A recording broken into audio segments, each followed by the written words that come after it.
गुरु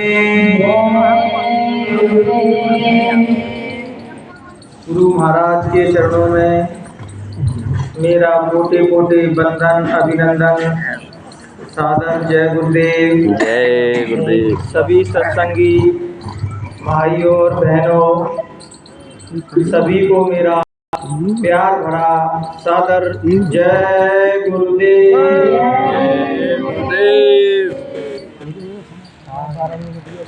कहते हैं बिन सत्संग विवेक न होई, राम कृपा सुलभ न सोई।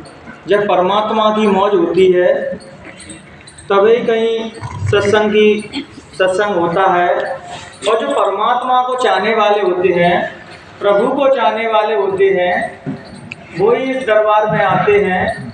जिनको प्रभु से प्रेम की उत्कंठा होती है कि हमें भी प्रभु को जानना है कि प्रभु क्या है, तो प्रभु को बिना सत्संग के माध्यम से नहीं जाना जा सकता।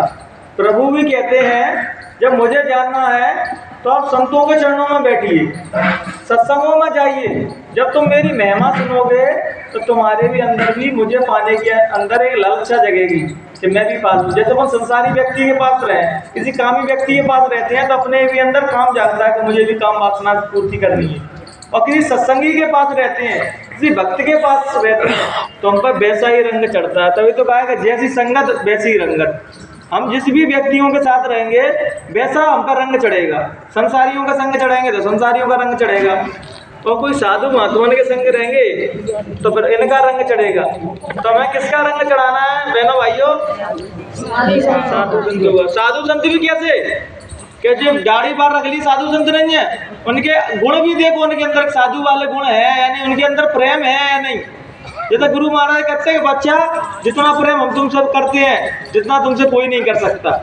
तो सच्चा साधु तो वही है कि वो तुमसे प्रेम करता है निस्वार्थ, लेकिन इसके बदले में तुमसे कुछ चाहिए नहीं है। बल्कि वो जब वो भजन भी करता है ना साधु, तो वो भजन करके उठता है तो क्या कहता है कि प्रभु अब जहाँ जिसकी जरूरत हो उसको ये भजन मेरा दे देना। साधु मोक्ष की भी कामना नहीं करता, मुक्ति की भी कामना नहीं करता। वो तो ये कहता है कि हे प्रभु मैं संसार के जीवों का किसी भी काम आ जाऊं, तब समझना कि मैं साधना पथ पे चल रहा हूं। तो कल मैं उनको बाबा को सुन रहा था, प्रेमानंद बाबा को, तो वही कह रहे कि जिससे परमात्मा की कृपा होती है तो उसमें जो 8 गुण आ रहे हैं तो समझना कि वो सही रास्ते पे चल रहा है। कैसा कि जो बुरा आदमी है उसके भी प्रति उनके अंदर करुणा भाव रहेगा, प्रेम का भाव रहेगा, वो किसी की बुराई देखती भी नहीं। और दूसरा क्या कि वो भजन कर रहे हैं तो वो इसलिए कर रहे हैं कि भगवान जो मुझसे मुक्ति मोक्ष भी नहीं चाहिए, जो इससे मेरा किसी दूसरे का कल्याण हो जाए उसको जो दे देना। जैसे तो बात में भजन करते हैं और तुम रोने लगो उनके बात के महाराज जो समस्या है, तो तनिक भी देर नहीं करते। जैसे अपन भजन कर ले हैं, अपन से कोई छीनने आ जाए तुरंत बहन भजन करो मैं कैसे दे दूँ। लेकिन महात्मा इतने दयालु करुणावान रहते हैं कि तुमने एक रो दिए तो तुरंत तुम्हारा काम हो जाता है। जैसा राम जी के पुत्र, राम जी के पिताजी थे तो विश्वामित्र के पास गए थे, तो नेक क्षण पकड़ के वो साधना कर रहे थे, रोने ही तो लगे थे, तो नहीं जाओ राजन तुम्हारे 4 होंगे। तो महात्मा के अंदर इतनी करुणा इतना प्रेम रहता है, पूरे जगत के लिए रहता है, चाहे वो संसारी हो चाहे कैसे भी व्यक्ति हो, पशु पक्षी हो कोई हो, कि उनका स्वभाव ही है प्रेम स्वरूप। उनने वो गुण लाया नहीं है कहीं से। मुझे साधना पथ पे चलते हैं, भजन करते हैं, अंतःकरण शुद्ध होता है हमारा, तो वो हमारे अंदर साधक के अंदर स्वयं से ही आने लगती है वो चीज़ें अपने आप ही। तो वो हम बता रहे हैं कि साधना पथ पे वो कह रहे हैं, एक बच्ची ने उनसे प्रश्न किया कि महाराज जब हमारी मनोकामना पूरी नहीं होती तो परमात्मा के प्रति भावना आ जाती है कि मैं कैसा भजन कर रही हूँ, मेरी मनोकामना पूरी नहीं हो रही। तब बाबा कह रहे कि ये बताओ जब तक तुमने उसके लिए कुछ किया नहीं है तो तुम अपना हक कैसे जता रहे हो उन पर। अगर तक वही जता सकता है जो उनके लिए बहुत कुछ कर चुका हो, जो साधना करता हो भजन करता हो, तब तो वो जताता है कि नहीं। वो भी वैसे हक नहीं जताएगा, प्रेम करना आंसू रो के दिखाएगा अपने बाप को कि मैं रो रहा हूँ तो पिघलेंगे। तो अहंकार होता है, माकड़ होती है, प्रेमी तो रोता है। वो कहते नहीं क्या रोना तो किसी का देख ही नहीं सकते, जब संत महात्मा देख के मालिक भी नहीं देख सकता। लेकिन हम हमारे अंदर जब भजन के रास्ते पे चलते हैं तो छोटी छोटी चीजों में अभिमान आ जाता है, छोटे चीज नहीं समझ पाते हम। परमार्थ के मार्ग पर चलो तो जी देखो कि मुझे प्रभु सबके अंदर दिखाई दे रहे हैं। और अपने आप को इतना छोटा अपना दीन साबित कर दो। ज्यों ज्यों तुम अपने आप को अपना अस्तित्व मिटाता चलोगे, ज्यों ज्यों गुरु की नजरों में उठते चलोगे।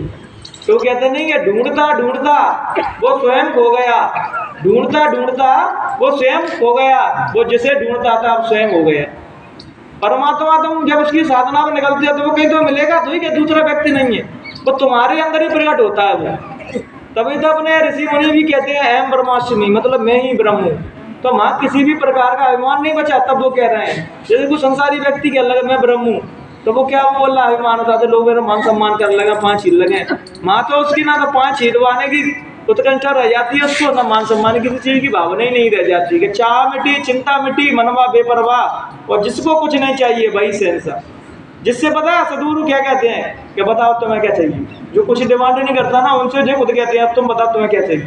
तब भी क्या कहता है वो, पता प्रेमी हुआ वो क्या कहेगा, नहीं हुजूर तुम्हारे चरणों की धूल में लगी मुझे, अब मुझे भला क्या चाहिए। जैसे कोई कहना कि हम बहुत गरीब है हमारे पास कुछ नहीं है, तो तुम एक बात कहना कि मेरे गुरु का मेरे ऊपर हाथ है तो मुझे क्या चाहिए। संसारी व्यक्तियों से जब मैं मिलता हूँ तो गुरु का टैग लग चुका है मेरे ऊपर, तो वो कहता है जय गुरुदेव के चाहने वाले आ गए, जय गुरुदेव के प्रेमी आ गए। तो ये क्या कम था ना, सबसे बड़ा धन तो अपनी कमा रहे हैं। कि संसारी व्यक्ति नास्तिक से नास्तिक व्यक्ति भी कहता है ये बाबा जय गुरुदेव से जुड़े हुए, लेकिन हमें कृत्य ऐसे करना है कि दूसरा व्यक्ति कह के बाबा जय गुरुदेव के व्यक्ति ऐसे हैं, इतने भले आदमी हैं, किसी के लिए भी खड़े हो जाते हैं। जब मैं केवल अपने संसारी व्यक्तियों का नहीं कह रहा कि सत्संगियों के लिए भला बनना है, जिसकी भी हम किसी भी प्रकार से मदद कर पाए उसके लिए तत्पर खड़े हो जाया करो, क्योंकि वो सब कुछ देख रहा है कि लाख आंख से देख रहा है तुझे देखने वाला, उससे कुछ नहीं छुपा है। एक फकीर थे मंसूर नाम के, तो उन्होंने बस अपने आप को यही कह दिया आम अलालक, मतलब मैं ही खुदा हूँ। तो वो बार बार जी घोषणा करते थे कि मैं ही खुदा हूँ। तो उनके गुरु आके 2-3 बार समझाया कि जिसको कह रहा है कि मैं खुदा हूँ, इसको मैं 20 साल पहले ही जान चुका हूँ कि मैं खुदा हूँ, लेकिन मुझे पता है कि अंधों की बस्ती में चश्मा बेचने का काम करोगे तो मारे जाओगे। लेकिन वो नहीं माने, वो कह रहा है जे घोषणा कर रहा है कि मैं ही खुदा हूँ, जे मैं फिर कर रहा हूँ, जे तो वही कर रहा है कि मैं खुदा हूँ। तो वो नहीं माने, तो यही बात बादशाह तक पहुँच गई कि कोई फकीर है मंसूर नाम का, वो कह रहा है कि मैं ही खुदा हूँ। तो कह रहा है खुद को खुदा कहता है तो इसको सूली पे टांग दो, इसको मार दो। हमारे सबकी विडम्बना क्या पता है, जो हमें सही रास्ता दिखाएगा हम उसके लिए डंडा लेके पड़ेंगे, और जो गलत रास्ता दिखाएगा उसको हम पलकों में डालेंगे। जैसे कबीर ने भी तो कहा है कि मैं जब सच बोलता हूँ तो लोग मुझे मारने के लिए दौड़ते हैं, और झूठ बोलता हूँ तो लोग मुझे कंधों में डाल लेते हैं। तो जब मैंने उन्हें घोषणा कर दी कि मैं ही खुदा हूँ, तो बादशाह ने कह दिया जाओ इन्हें सूली पे लटका दो, मार दो, इनको सूली पे चढ़ा दो। तो जब उनके एक एक अंग को काटा जा रहा था तब भी वो प्रसन्न हो रहा है। तो वो कह रहा है जी कैसा व्यक्ति है, इसको मार रहा है काट रहा है तब भी हंस रहा है। तो कह रहा है कि जो घोषणा कर रहा है कि मैं ही खुदा हूँ उस तक तो तुम पहुँच ही नहीं सकते। घोषणा जो कर रहा है कि मैं खुदा हूँ उस तक तो तुम पहुँच ही नहीं सकते। तो उन्हें तुम हंसे क्यों? क्या से मैं इसलिए रहा हूँ कि जिस प्रकार तुम मुझे मारने के लिए दौड़ रहे हो, तुम्हारी गर्दन ऊपर ही तो उठी ऐसी, बस इसको देख लो, जैसे मुझे देखने के ऊपर उठ लिए उठी, जैसे एक बार उसे देख लो। इसलिए तो हम अंधी दौड़ में भेड़ बने हुए हैं, लेकिन गुरु महाराज हमें ऐसी दृष्टि दे रहे हैं कि बच्चा जिसके लिए तुम दौड़ भाग रहे हो वो तुम्हारे अंदर ही। सतगुरु करता क्या है, सतगुरु तुम्हारा परिचय तुमसे ही कराता, जिससे अनभिज्ञ तुम्हारा इंट्रोडक्शन तुमसे ही कराता। जो मैं से कहूँ मेरा नाम राहुल है तो मैं कुछ जानता नहीं है अपने बारे में, इसलिए तो कहता हूँ मैं राहुल हूँ। लेकिन मैं वो हूँ जो कभी मर नहीं सकता, जिसका कोई जन्म नहीं होता ना वो मरता कभी। जन्मता तो शरीर है और मरता भी शरीर है। जो अपने अंदर चेतना बैठी है वो कभी मरती नहीं है। और सतगुरु वही जागृत कराने ही कह रहा है। पहले तो उन्होंने खुद ने जागृत की, फिर वो संसार की जागृत कराने निकल जाते हैं कि अब संसार वो भी ज्ञान को कैसे प्राप्त करे। और हम लोग इन्हीं चीज़ों में पड़े रहते हैं, अरे मालिक ये दे देना वो दे देना। कल बाबा प्रेमानंदू कह रहे कि सभी लोग भी संसार की चीज़ें मांगने की यात्रा हो गई, वो भगवान के लिए तो मांगने आओ मेरे पास, तेरे संसार की चीज़ें मांग रहे हो। कलकत्ता में गुरु महाराज भी कह रहे कि संसार की चीज़ बच्चा कब तक मांगोगे, कोई एक तो मिल जाओ कि प्रभु चाहिए मुझको। जब तुम प्रभु से प्रभु को ही मांग लेते हो तब कहते हैं अब मिला मुझे कर रहा जुगाड़ी। अब तक तो तुमने जुगाड़ी दे के होंगे बबुए कारण के रख दिए, अपने प्रॉपर्टी बेच दी, लेकिन भगवान से भगवान को ही मांग लेता है कि वो अब मिला कर रहा जुगाड़ी। तो भगवान क्या कहते हैं, अब तू कमर कस ले बस, अब तुझ पर जितने मैं संकट हो गए दुख के पार पटकूंगा तुझे वो ताकत भी वो ही देंगे तुम्हें, और लेकिन तुम्हें कहते हैं अंतर में तो सारा देंगे और बाहर तुम्हें ऐसी हालत कर देंगे तुम्हारी देखने के लिए कि तुम कितने डिटरमाइंड हो, तुम्हारी भक्ति कितनी दृढ़ है। वो कहते हैं अरे सताएंगे भी तुमको और दूसरा रूप बदल के लेके तो परीक्षा भी लेने आ जाएंगे कि जय गुरुदेव की हो तो मैं दान दक्षिणा दे दूँ, और भी आते हैं भेष बदल के, वो पता नहीं क्या जाए क्या नव नारायण मिल जाए। लेकिन जब हमारी आंखों में प्रेम होगा, सबके प्रति सम्मान होगा, तो फिर क्या कहते हैं कि प्रभु अब तुम आजा किस रूप में आ रहे हो, कि तुम तो सब रूप में देख रहे हो, उसको जानवर के रूप में आ गए तो देख रहे हैं, पशुओं के रूप में आ गए, तो अब तुम किस रूप में आओगे। जैसे संत राबिया थी तो कुरान में एक बात लिखी है कि खुदा के बंदों से तो प्रेम करो और जो शैतान लोग हैं उनसे नफरत करो। तो संत राबिया ने कुरान की बात थी वो काट दी पेंसिल से, तो उन्होंने अरे धर्म ग्रंथों में कि संशोधन होता है, धर्म ग्रंथों में संशोधन कैसे कर रहे हो।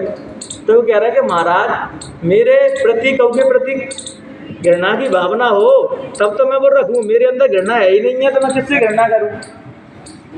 अब बाबा तरह के शैतानों से नफरत करो, लेकिन मैं तो किसी से नफरत हो तो अंदर तभी तुम्हें नफरत करूँ। तुम गाली तो तब दोगे किसी से जब तुम्हारे अंदर गालियाँ हो, तुम्हारे अंदर प्रेम है तुम तो प्रेम ही बांटोगे। जिसके अंदर जो रहता है वही चीज़ का प्रचार करता है। और ये प्रकृति का जटिल नियम है, जैसे पृथ्वी घूम रही है ना वैसे ही हम जिस भी चीज़ को फेंकेंगे पृथ्वी पे धरती पे वही चीज़ रिटर्न होके मिलेगी। गाली दोगे तो गाली मिलेगी, अच्छा ही बांटोगे तो अच्छा ही मिलेगी।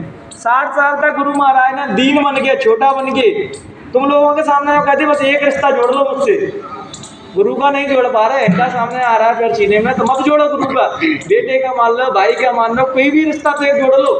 फिर देख लो तुम्हारे भक्त से पार ना कर दूं तो बाबा जी को बाबा जी मत कहना। जय गुरुदेव। लेकिन हम मानते नहीं है कि सब संसार को तो मानेंगे, मैं गुरु जी को एक फॉर्मेलिटी के तौर पर मान लेंगे, जो गुरु महाराज है ठीक है। लेकिन तुम जब सब कुछ मान लेते हो ना तो जिम्मेदारी उनकी बन जाती है।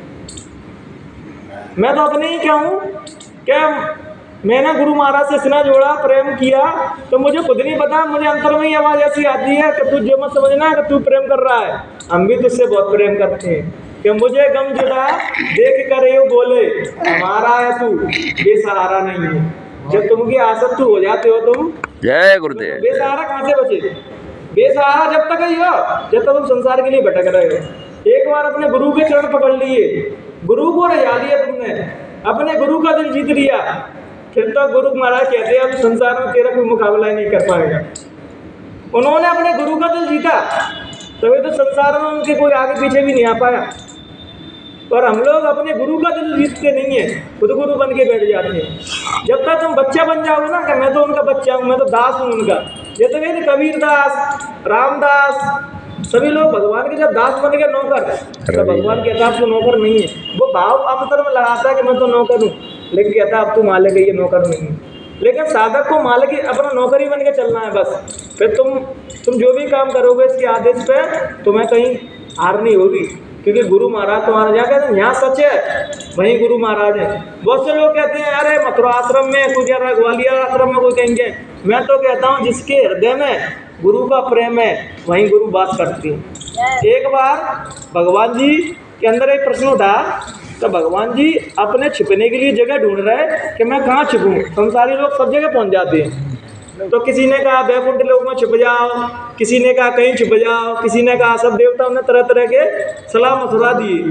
तो सूर्यदेव कहने लगे कि हे भगवान तुम मनुष्यों के हृदय में छिप जाओ, महात्मा कोई नहीं ढूंढ पाएगा। तब भगवान ने कहा जो बढ़िया आइडिया दिए तुमने, मनुष्यों के हृदय में छिप जाता हूँ। तो भगवान हमारे हृदय में छिप गए और हम ढूंढ कहाँ रहे हैं उनको बाहर। गुरु जी भी तुम्हें बाहर कहीं नहीं मिलेंगे, तुम बाहर ढूंढ रहे हो, बाहर अगर तुम ढूंढ भी लोगे तो शरीर ढूंढ पाओगे बस, लेकिन उनका रूहानियत वाला जो शकल देखनी है। मेरे अंदर एक क्या मैं भजन करता था तो मैं क्या सोचता था, जैसे गुरु महाराज कहते मैं फकीर हूँ, तो मैं उस बात से इत्तेफाक नहीं रखता था। मैं तो क्योंकि मेरी आत्मा तो उन्हें शहंशाह मान चुकी है, वो शहंशाह है। फकीर कौन है जिसके पास कुछ नहीं है, जिसकी पूरी कायनात जिसकी मुट्ठी में हो, वो कैसे कह सकता है फकीर है। वो तो ये है कि उनकी करुणा इसलिए तुमसे कह रहे हैं फकीर है, नहीं तो वो अगर जो साधक होता है उसके लिए तो कहता है मैं तो बादशाह हूँ, फकीर तो तुम लोग हो, तुम्हारे पास कुछ ही नहीं है। तो मैं मथुरा आश्रम में गया तो गुरु महाराज कुटिया में गया, क्योंकि मेरे अंदर एक प्रश्न था कि मैंने इनको बादशाह माना था, मैंने तो फकीर माना ही था। तो माँ एक प्रतिमा किसी ने मूर्ति बना के रख दी जो बादशाही लिबाज में गुरु महाराज बैठे थे। तो मैंने कहा देखो मेरे अंदर एक प्रश्न था कि मेरे लिए बादशाह है, फकीर तो मैं हूँ कि मेरे पास कुछ है ही नहीं, बादशाह जिसके पास सबरी संसार की सारी दौलत है, चाहे अंतर यहाँ की देख लो या ऊपर की देख लो, सब चीज़ों को समेटे हुए हैं। तो वो उत्तर, उसका उत्तर मुझे वहाँ मिल गया। जब तुम्हारे अंदर गहरी प्यास होगी तो तुम्हें गुरु महाराज को कहीं ना कहीं तुम्हारा प्रश्नों का उत्तर दिलवा देंगे। इसलिए सबसे प्यार मोहब्बत कीजिए, सबसे स्नेह से रहिए। जब प्रेम ही एक ऐसा है कि सबको एक धागे में समेट लेता है, और प्रेम से ही आप पूरे जो संगत 20-25 करोड़ की बनाई थी वो प्रेम से ही बनाई थी उन्होंने। और लेकिन हमारे अंदर प्रेम नहीं। अगर हमारे अंदर सबके लिए प्रेम होता तो हम लोग लड़ते ही नहीं गद्दी के लिए। अगर मुझसे कोई, मैं अगर बाटे में होता ना तो मैं कहता भैया तो गद्दी चाहिए, ले ला भैया 2-4 गद्दी मेज जी कुछ चाहिए बग्गो ले ला। लेकिन तुम आपस में लड़ो झगड़ो मत, क्योंकि जब हम लड़ते झगड़ते हैं ना तो सबसे ज़्यादा कष्ट देना होता है।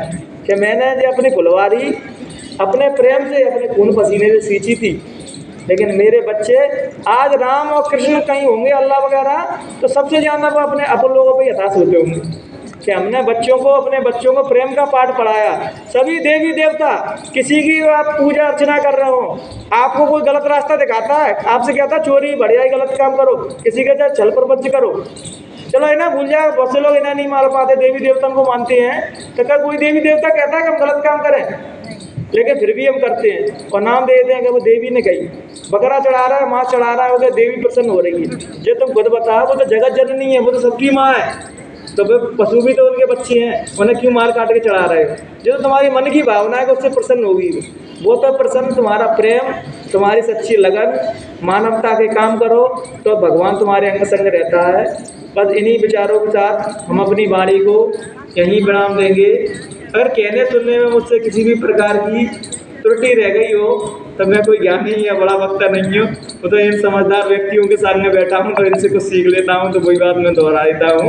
जय गुरुदेव। जय गुरुदेव। सुरेश भैया आएंगे जो प्रेम की गंगा बहाएंगे आपके बीच में। अरे जय गुरुदेव। लो।